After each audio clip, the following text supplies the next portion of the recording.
Look at the colors, so vivid. Beautiful, innit? Beautiful, yes. So, we're back with some Battlefield 4. Look at this beautiful game.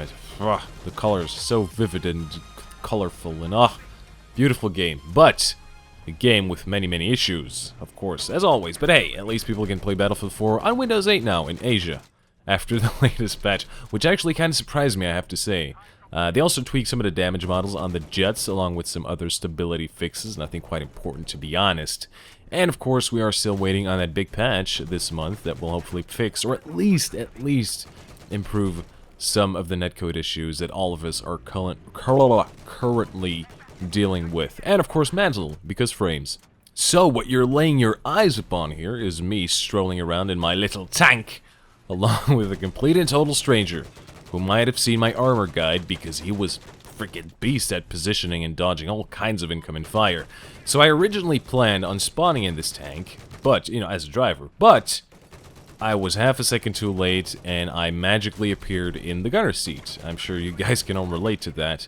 Now, since I have a lot of bad experiences in such situations where the tank operator is just totally unfamiliar with the concept of danger, my original plan was to just jump out of the tank, but I said, you know, what the hell, maybe this one is different, just maybe he actually knows how to operate this thing.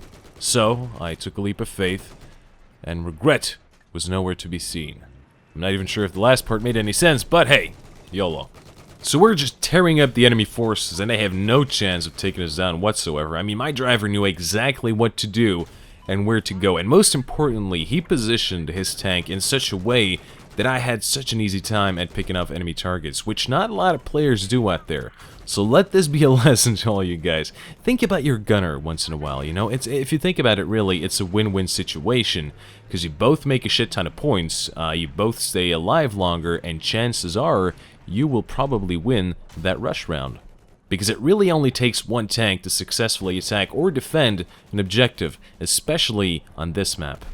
And this sort of reminded me how well you can actually do as a tank gunner. Now, one thing that I did notice is how OP my driver's LMG is compared to the one thing I was using. I mean, seriously, sometimes it felt like the freaking suppression mechanism for Battlefield 3 was kicking in again.